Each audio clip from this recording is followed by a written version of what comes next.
Hi Tripti. Hi, Sanjana. Hi Nitya. Hi Sanjana. I'm so glad to see you guys here today. Last time when we talked, it was like an informal conversation. It was like a fun setting, and we were talking about marriage and everything. It just came to a thought came to me like we should have like a discussion, and it will help the viewers to kind of to understand different ways of getting married, and there is no perfect way, but maybe Trupti, you can tell me about how you got married.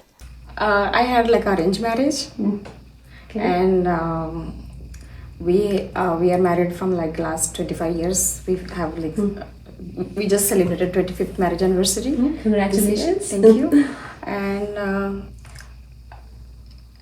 actually, my parents introduced me to my husband, and we looked through like a lot of proposals, Okay. and this is the one I immediately felt connected. Okay. And So you met your husband for a few times to before you make the decision, or no, actually it was only like a one day, but we both the families spent like a whole entire day together. so and then how long was the courtship, like when you met him and then when you married him? Was it like a few months or? Oh no, actually we once the day he saw me and like I saw him, and then after that we got married in 15 months. Okay. So we more had- than a year. More than a year. We had like ample time to know each other. And Nitya, what about you? Yeah, I had a love marriage.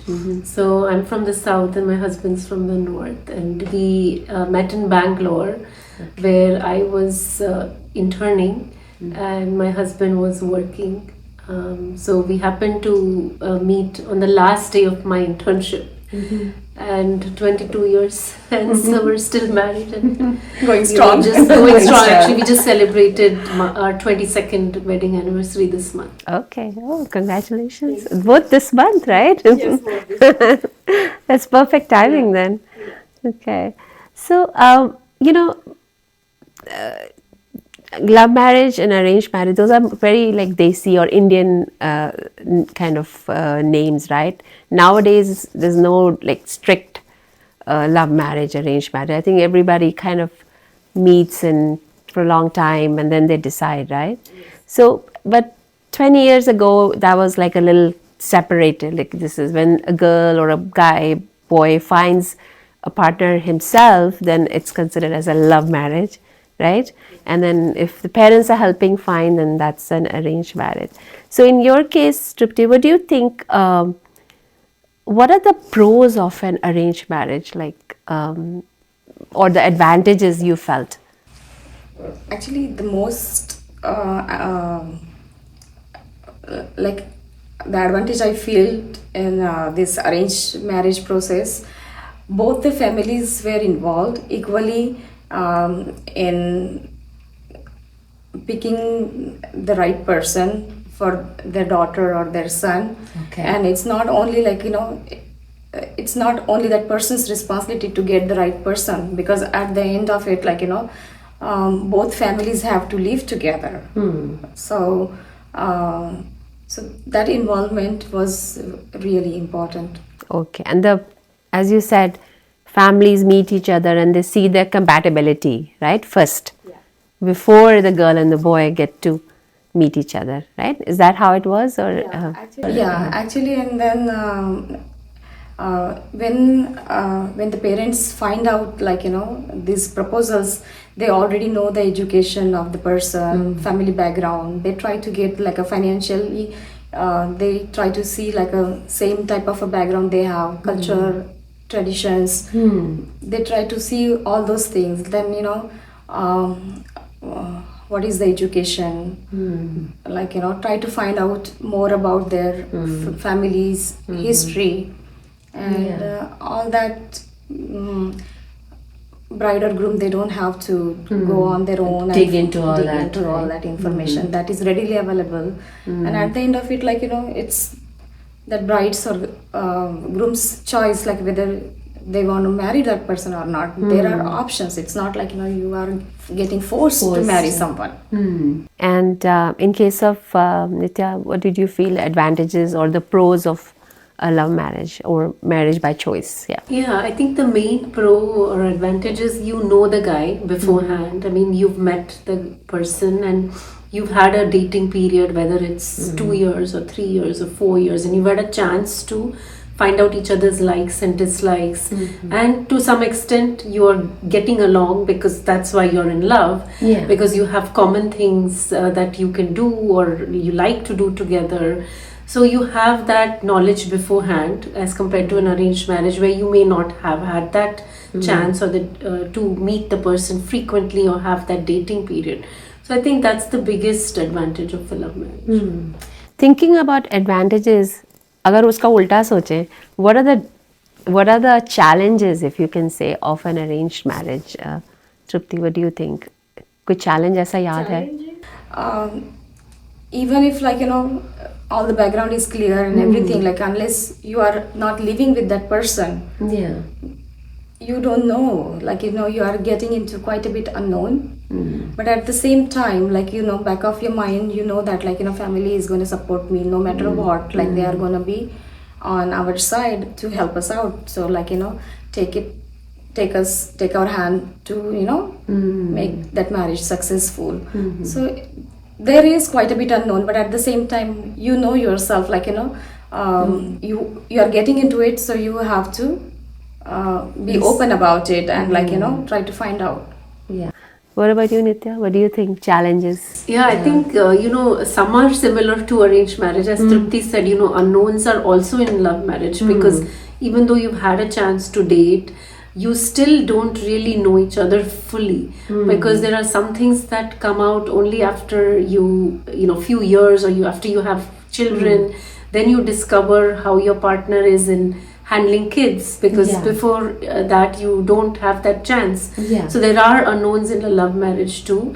And additionally, in a love marriage, I think your family may not support you, sometimes. Initially, especially. At least if you've made that choice on your own or your parents were, let's say, opposed to it and you've convinced your parents, now you feel the responsibility to take that relationship forward on your own because your parents may or may not support you. Or even if you have issues in the marriage, you feel hesitant to share with your parents because now your parents are going to say, we warned you about this before, right? We told you so. So those challenges are there in a love marriage, but I think sometimes it's the challenges are equal. It's equal. Yeah. And it's like, I think in any kind of marriage, right? Because there's that feeling of getting something, there has to be something unknown, right? Nobody is going to show 100% of, even if the family is known or even if the guy is known, right? Or the partner is known, right?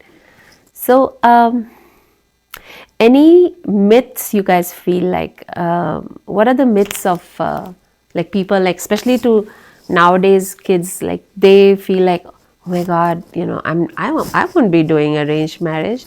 They feel like it's like a very parent kind of thing, It's what are the common myths of marriage, arranged in an arranged setting?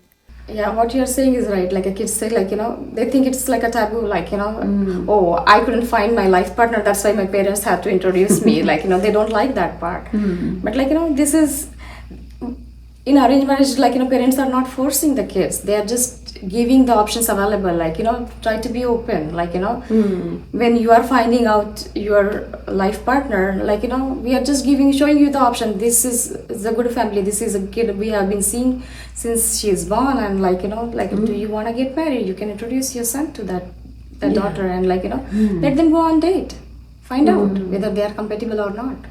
So yeah, that's something to think about, because the kids are thinking oh, if we cannot find it, we're not going to go this arranged route, no matter what, right? But it's like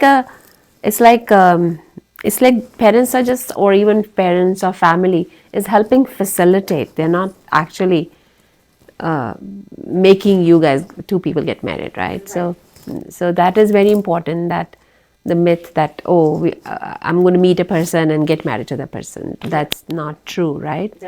That's not true. Even in 25 years ago, it was not true. So definitely, it's not going to be true now. Yeah. Nitya, what about you? What do you think? Yeah, I think in love marriages, just people think that just because you've chosen the guy yourself or you've fallen in love and married the guy, that your love is going to last forever and your marriage is going to last forever. That's not necessarily true because, again, as we discussed, the challenges that you face after marriage are very different from how you know the person before marriage. Like, for instance, what your philosophies are on raising kids, and there are so many phases in life that you have to go through together, that the meaning of love really changes from one phase to the other. So it changes from romance and going on dates to, okay, now we are married and now we are both working and we got to figure out how to distribute the chores. And then after you had kids, now okay, now we have kids, now who's dropping the kids to this class and who's dropping the taking the kids somewhere else. So you have so many challenges at every phase, that your relationship also evolves and changes, and it's your responsibility to, if you have a strong foundation of love, to keep it going and adjust to the relationship as it changes. So just because you have chosen the guy yourself doesn't mean it's going to last forever. So that investment of time and investment of keeping an open mind, talking about stuff and solving problems yourself, and also, I think in all kinds of marriages, sometimes there's external elements also, right? Like, there is a family who's staying with you now. That's also, there's a little bit there's always this thing, a little bit stress. So that's also a test of marriage also, right? So that can happen in any type of marriage. Any message you guys have? I'm going to ask you, Shruti, for our future generation, and the parents of the future generation. Definitely, I think for parents, be open. If the kid is bringing in their date home and trying to introduce you to them, try to be friendly. Don't put your eyes closed and get involved. Help them choose the right life partner, that the marriage can last forever.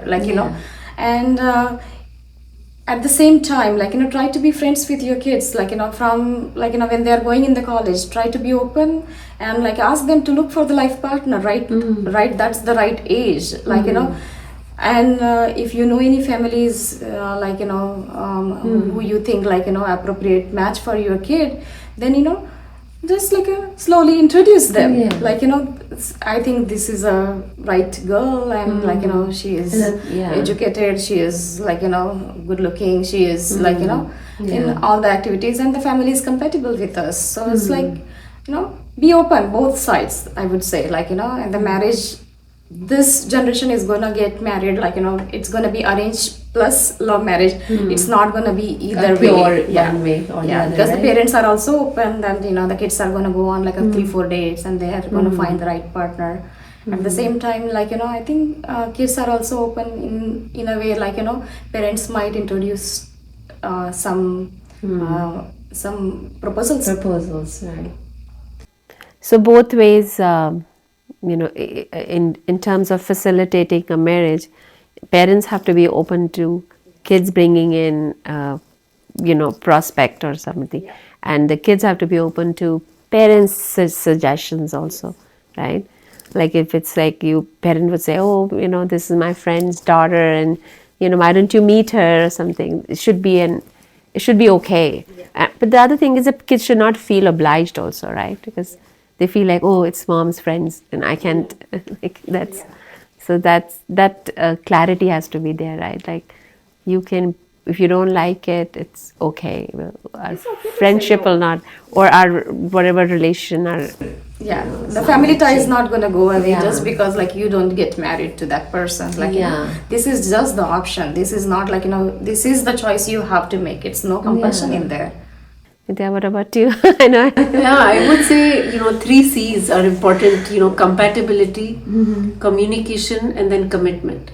So, firstly, I would advise whenever kids are meeting, someone who prospectively they want to, get into a serious relationship with or get married, ensure all aspects of compatibility are met, because if there are things that you're already fighting a lot about from the beginning, then that's not a good sign. Yeah. So compatibility is very, very important, because if you're looking for a long term relationship, there's going to be a lot of tests, as we spoke about, through Yeah. the phases of life, that you have to remain compatible.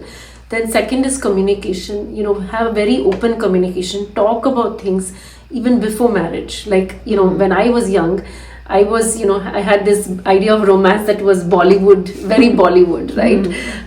I never talked about things like how many kids do we want, how do we want to raise the kids, talk about some of these things, like where will parents live, where will in-laws live, talk about those things openly, because some of those things will come up, and you have to address them or have a common understanding of these types of issues. Okay. And then thirdly, a commitment. Have an open, like sometimes you just want to have that open communication, as we mentioned earlier, but you want to go through the different phases, and change your perspective of love according to those phases, right? Because let's say you're physically close at the beginning stages of marriage, but you're emotionally closer in the later stages of marriage. That's okay. You have to make those adjustments. You have to change your perspective too. You have to adjust to the person. So adjustment is a big aspect of it. You can't marry expecting the other person to change, or thinking that the other person will change after marriage. That never happens. Okay. So always, go in for it, thinking that this is the person I'm going to marry. I'm going to communicate, and I'm not going to expect that person to change after marriage. So you said compatibility, and then you said communication and commitment. Okay. And I think that's true for any type of marriage. Like, you have to have like a committed relationship. You cannot do any communication and expect that the things will work out the way you want, or even a live-in, I would expect, or advise youngsters to live in also with that person if necessary, just to find out day-to-day routine habits. Are they irritating to you, or are you able to adjust with those habits of the person? Because when you're dating and meeting at nice restaurants, that's not going to tell you how dirty the person is, for instance. So living in actually shows. That reminds me of something. So some of these things you gotta test it out. I mean, it's a little dicey, because you don't want to, if you're too serious and you're living in for too long, then it's easy to break that relationship. You want to be careful about how long, you just maybe a year, something like that, where you actually live with that person and learn about their habits, and see if you can live with those habits long term. Yeah, and before we talked, right? I think also, like, if it doesn't work out, then it's okay. Even before marriage, if you feel like, if you get a little signal that that this is not going to work out, don't feel so bad about it, like to break up. Also, because I feel like if it happens after all that, all that. Parents have spent so much, like how Indian weddings, parents like go out of the way and do everything, and then also emotional attachment is also different, right? When you actually and then there could be kids after, so it's better to, if there is some warning that you are getting, which is actually, you're right, that spending time together, even if it's living together, is good, because that way you find out more, and then those signals you will not be able to, like, oh, you're not in the Bollywood thing, right? You can still. If you see a red flag, better to break it before it goes too far, because after marriage, it's legally very difficult. It's legally and financially, all that aspects, So you don't want to marry unless you are sure. And there's nothing wrong with taking risks, and like how, like Trupti also said, like before, that you can, it doesn't have to have this 3 times I have to make a decision, right? It could be 10 times, or 20 times. It doesn't matter, as long as you know what you're doing, right? Yeah, if it breaks, it's okay. There are other fish in the sea. Yeah, I think, because if there is some red flag, then be careful, right? Yeah, Yeah, instead don't of- get into any kind of like verbal or any like physical abuse. Like you need to find out like if that person is right for you and your family. Like Yeah. then if it is not right, like Then- that relationship doesn't make sense to like pull on for like a lifelong. Yeah. Just let go and live the life happily. Like this is the life. Like enjoy it. Like Enjoy. It's no use spending the whole life just because, in that scenario, right? Just because you just don't want to take any risk about it. Like you don't want to break it out, right? Break it up or something. But anyway, so the what we discussed today is that it's important to basically understand that there's a lot about relationship, and the relationship, whether it's arranged or whether it's in the love setting, or whether it's a kind of a mixed setting, there's always going to be the relation will evolve, right? It won't remain the same throughout, and then there will be other elements. There'll be kids, and there'll be family, and everyone, and even a person changes with, as they grow older or a little bit, everything changes also, right? So be open to that and kind of growing together, understanding each other, spending time together, communication, commitment, right? And understanding that we are kind of together. That is very important. Any last message? Are marriages made in heaven? I think mine is. Yeah, they can be. Minus. You have to get lucky. That is very important. Yeah. Thank you so much, Sapti. Thank you, Nitya. It was such a great discussion. Same here. Yeah, thank you. If you wanna talk about anything at all, then you know who to call. Just tell Sanjana. Tell Sanjana. Tell Sanjana. Tell Sanjana. Just tell Sanjana.